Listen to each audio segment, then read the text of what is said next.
Coucou tout le monde, j'espère que tout le monde va bien. J'espère que vous passez vraiment une très belle année 2018. Alors aujourd'hui, on est dans le mois de mars. Amen. Vous savez, il y a beaucoup de personnes en fait qui ressentent des douleurs. Il y a beaucoup de personnes en fait qui sont beaucoup découragés, vous savez, parce que quelque part son épouse, son père ou sa mère, son frère ou sa sœur n'a pas accepté le Christ ou même rejette l'évangile carrément.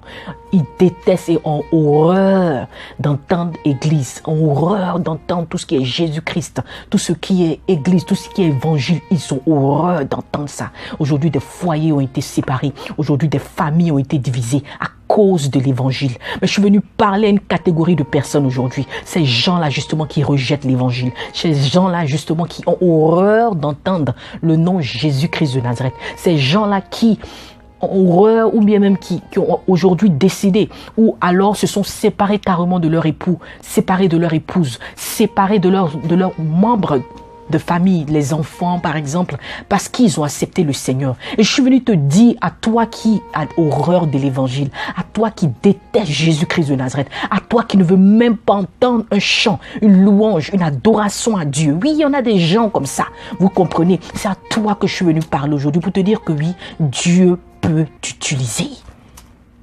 Waouh! Dieu peut m'utiliser. Oui, Dieu peut t'utiliser. Il y en a d'autres qui étaient comme toi aussi dans la Bible. Je vais te parler d'une personne aujourd'hui.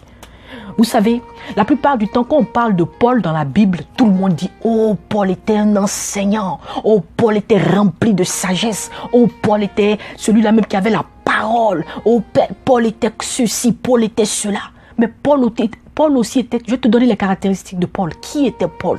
Alors tu parles dans ta Bible, si tu as une Bible quelque part là-bas chez toi, où il y a beaucoup de poussière dessus, ou bien peut-être même que tu as voulu déchirer cette Bible, tu as voulu brûler même la Bible. Je te demande aujourd'hui, je t'encourage, je t'en prie. Ou même peut-être que tu n'as pas la Bible, va acheter ta Bible. Je vais te parler d'une personne aujourd'hui. Cette personne-là qui est comme toi, qui persécutait les chrétiens à l'époque, qui a participé à la mort de certains apôtres, dont Étienne. Si tu vas dans le livre des Actes des apôtres, à partir du chapitre 8, d'accord, tu vas voir les caractéristiques de qui était Paul. Alors Paul ne s'appelait même pas Paul avant, il s'appelait Saul de Tarse. Amen. Donc c'était une personne en fait qui était contre tout ce qui était évangile. Il était contre tout ce qui on entend chrétien, tout ce qui est apôtre, tout ce qui est disciple. Amen. Donc Paul était celui-là même, comme on dit, qui était après le royaume des cieux. Il emprisonnait hommes, femmes, enfants. Il les jetait en prison. Quand tu parles de Dieu net, en même temps, on te met à mort à cause de Paul. Ça, c'est toi. Tu ne veux même pas entendre ta femme parler de Dieu dans la maison. Tu ne veux même pas entendre ton époux parler de Dieu dans la maison. Tes enfants, même, on n'en parle pas. Tu as régné même tes enfants à cause de l'évangile. Mais je suis venu te dire quelque chose. Comme Paul, tu vas rencontrer Jésus-Christ de Nazareth en face. Je vais te parler de quelqu'un. Comme je te dis encore, je vais te parler de Paul. Donc, je vais t'envoyer dans le livre des apôtres à partir du chapitre 9. Et je vais te dire exactement comment Paul, qui persécutait les chrétiens, comment Paul, qui jetait femmes, hommes et enfants en prison, a rencontré Jésus-Christ de Nazareth sur la route de Damas. Alors, la Bible nous raconte comme quoi Paul est allé voir en fait, le roi. D'accord? Il allait voir le roi pour lui dire, ah roi, donne-moi une permission d'aller dans tous les synagogues, amen, de Damas, afin que si je trouve des hommes, des femmes ou même des enfants qui suivent le chemin du Seigneur, je puisse les arrêter et les amener à Jérusalem afin de les mettre en prison. Donc ça c'est Actes des apôtres chapitre 9 à partir du verset 1 jusqu'au verset 3. Alors le roi lui donne la permission de partir, d'accord? Donc Paul sur la route de Damas, la Bible dit quoi? La Bible dit que sur la route de Damas en fait, il rencontre une lumière, amen, une lumière en fait, alors il rencontre une lumière, jaillit du ciel, amen, brilla sur la terre au point où Paul tombe par terre. Amen. Il tombe sur sa face et il dit, Seigneur, qui es-tu? Amen. Donc Jésus lui dit, c'est Saul, Saul. Au verset 4, il dit, Saul, Saul, pourquoi me persécutes-tu? Alors Paul qui lui dit, qui es-tu, Seigneur? Et la voix lui répondit, je suis Jésus que tu persécutes. Amen. Lorsque la Bible dit que ceux-là même qui accompagnaient Saul sur la route de Damas, justement, étaient remplis d'effroi. Ils étaient choqués parce qu'ils entendent une voix, mais ils ne voient pas la personne. Amen. Lorsque Saul, je l'appelle Paul parce que c'est son nom maintenant, mais lorsque Saul de Tarse se relève, la Bible dit qu'il est frappé en fait d'un aveuglement physique. Donc Saul, qui était Saul de Tarse à l'époque, est frappé d'un aveuglement. Je suis venu te dire que dans une période difficile, d'une période tragique de ta vie, tu vas rencontrer Jésus-Christ de Nazareth. Tu sais, personne ne pourra te parler de Jésus tant que toi-même tu ne l'as pas expérimenté. C'est ce qui s'est passé avec Saul. C'est ce qui s'est passé avec Paul. Amen. Personne n'a évangélisé Saul. Personne n'a parlé de Jésus à Saul. Amen. Mais Jésus l'a rencontré sur la route de Damas, face à face.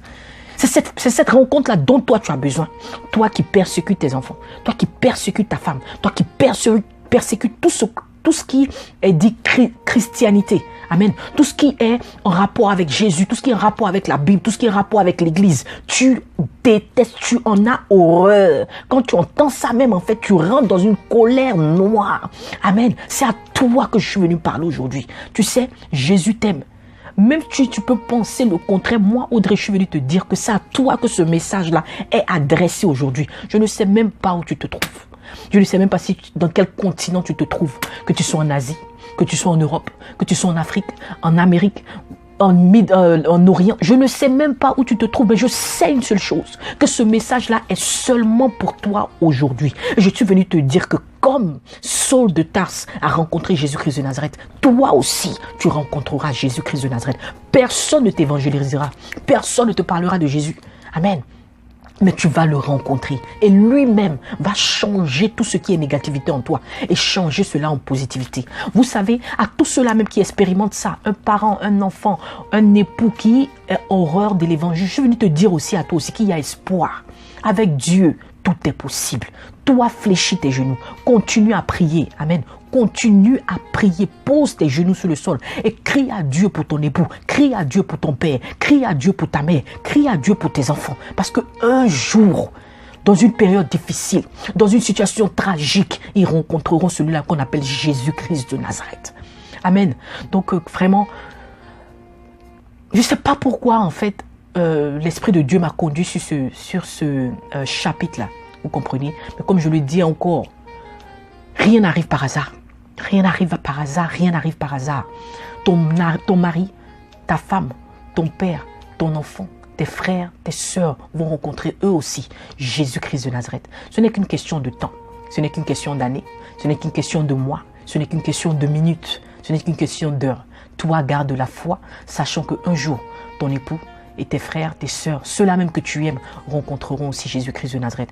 Pour toi, Saul de Tarse, pour toi, appelé Paul bientôt, je vais bénir ta vie. Je vais te dire que oui, ta rencontre avec Jésus-Christ de Nazareth n'est pas loin. Même si aujourd'hui tu veux rejeter même cette vidéo que tu reçois aujourd'hui, je veux te dire que la lumière se lèvera sur toi. La lumière brillera sur ton chemin. Que Dieu te bénisse. Passe une très très belle semaine et que l'honneur, la gloire, la magnificence de mon Dieu te rencontre encore cette semaine. C'est au nom de Jésus que j'ai prié. Amen, amen, amen.